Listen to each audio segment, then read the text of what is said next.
Talo falava o tala mai Ausetalia le radio Samoa le nei sa tofi.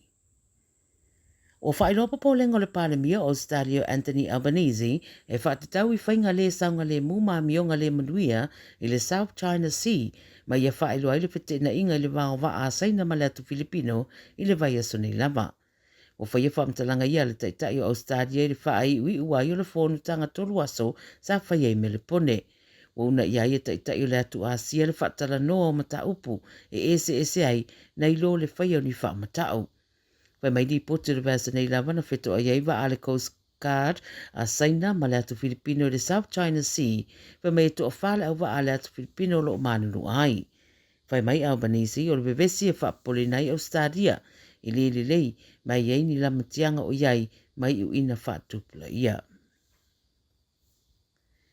Wai nei se li wapu ina le tausa I diai peo le tina e swafa ia Samantha Murphy mai Victoria le wasavaria nei le sidia mana masina. Pai mai le 9 News na pu e leo le li leilo na fale Ballarat e le tai awana nafi ai talton wina peo na ta wale ripoti e le iso na so tanga I le aingo le tina. Ulo iei pia le la le va inga leo I le teminei mai le iwhaini morianga wa ato le masina o whaia pia sa I ngā leo I le tina le nei na anga I se mai malo nato fale le aso whao Februari mo sana tā moenga ai le ito e fo ia ni lava.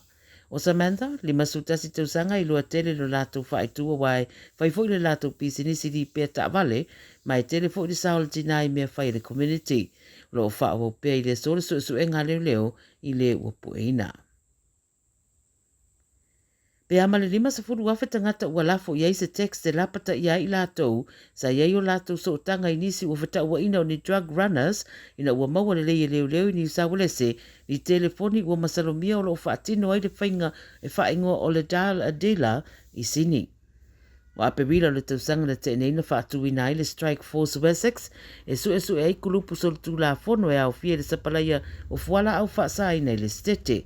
Wai mai sa su e fo I le au su e le nisi o company fai telefoni e feta wa ina la tu sa palai o SIM cards tau fa se le fo isa au su fa ia e leo ni fale o lo se lua I Bankstown ma Bass Hill ia te se ma mai Januari.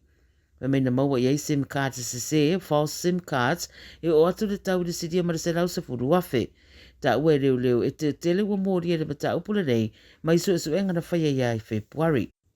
O whailoa le ala taiva, e walu telefoni na mau e leo lo iei le au whainga o numera o telefoni e lua se fuluono, le e whaapea e whaongala o so tu la fono i e whata mo e ai, le sapala I o fuala au whasaina, e ono o ai le au whainga lea o alato clients, pe amane lima se fuluafe. I le text la, wala fuane leo I le lima se fuluafe lea, wala pata iai, o lato wiloa o le numera leo lo o a fia I se whainga whaso tu la fono, wa te tau le sapalai o whala au whasaina, ma ua whautua I nai I a tau fia loa o na toi whaso tai le ausol tu la whono a o whaua wai pēr fo I suenga. Wa mai leo o le isi tau la inga wai nei o le sueina loa lea o I la tau sa whea ngai ma le whaatun wina o I a telefoni. Wa toi alia e fo se tasi mata upu pe o le mata upu na tupu ni sa walese se te mele I mamau atu a le te minei lao Adelaide wa liputia mai ai se li ua moria leo I le ngaoi fa au lima ma le whaaria o a mio le tau pulea I le IGA I Adelaide leo au le na nafi. O Benjamin David fastfuruna tau sanga na pu e leo I fafuana le IGA Franklin Street I le taulanga whatau I Adelaide po le tau le afo le lima le fiafina ufata wa ina no na tau mawhai ngā uiani o loa ma le whale o loa. Mawale lei me po e ata le taimi na osa wha iane ai e David le au whai ngā luenga a o tau mwhai atu e tau whiela na ngā yoinga sa tau whai. Wa saunu ai le komisina o leo u whaatupula iele nei a mio ma wo o se tūlanga whaapoleina. Lo tau whia pēr David te leo e tūla il whamsinonga le vasa fōu ma whaatadi ai se whai unga pēr ma whai una tala I tua. Pa matala e stasio mōri mau I tala fōu e fōu I le wa ai le tu ai ngā oi fōu lea wa tātele mai a mawale ngoi e le whaatu ese a e oso wha mai maa losi le whaarii ma fia fusu I tangata. Ma le taramanu morifa me e ono toi whea ngai fo I Ausetalia ma le lanina I le whae unga le tausanga e fuwe se ripote o pito na tamai o le tau. Pe mai o le El Nino, le olo I aipe le vasa Pasifika, o sa vali nei le valu maasina lo na winga me vela atu nei lo le vela maasani o le suawai.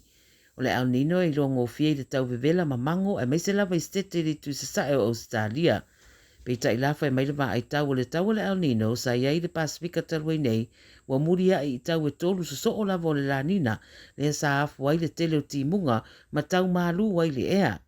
Ta ua le Weather Zone wa babe tele le te minena ma tau watu le anunga o le tau i le wha i unga le tausanga ma te tau fōna wha i tete i nei te ua ave nātu se wha matalanga i le sao. O tala ia le Radio Samoa, walau wha funga mai Ausetalia, pe roi fo ia tai au soifua.